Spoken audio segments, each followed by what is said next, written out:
राजधानी recording studio Belwatia.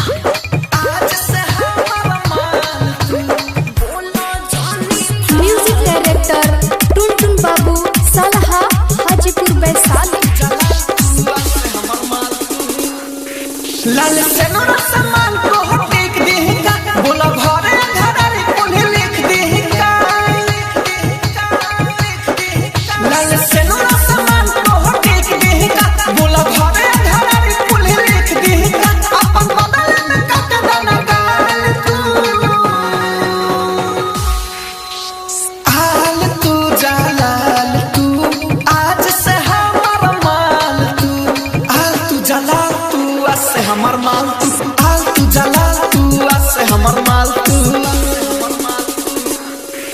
नहीं जानल होई हम जद जी के धुन लगे जी के ना बबुआ तोहरा नहीं जानल होई हम जद जी के धुन लगे जी के ना बबुआ तोहरा देखो अब से सुधार अपन चाल तू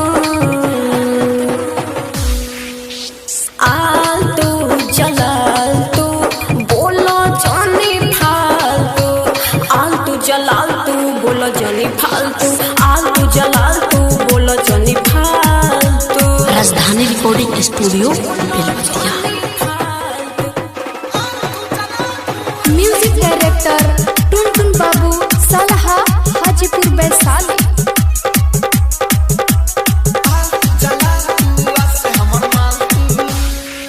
कहे बाड़ो तू इतना ढकाए देखे ढोने मियाज गबराइल मल होई हो हम बंगाली आव कोरा हमुआ जमाली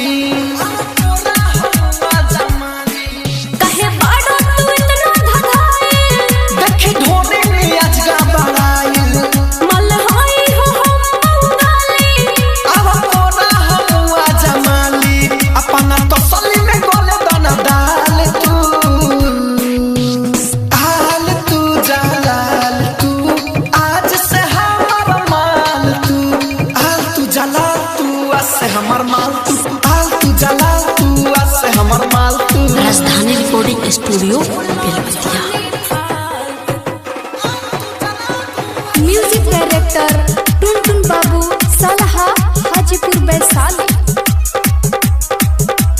हाल तू जलाल तू आज से हमार माल तू बाड़ो देखे में लइका तो छोटे दाव मारम त लगबू होलोते कृष्ण बसंत राहुल राजधानी उनका बारे में सब जानतानी उनका बारे में सब जानतानी बाड़ो देखे में लइका तो छोटे दाव मारम त लगबू होलोते कृष्ण बसंत राहुल राजधानी उनका बारे में सब जानतानी मुका देके देखो बाबू निहाल तू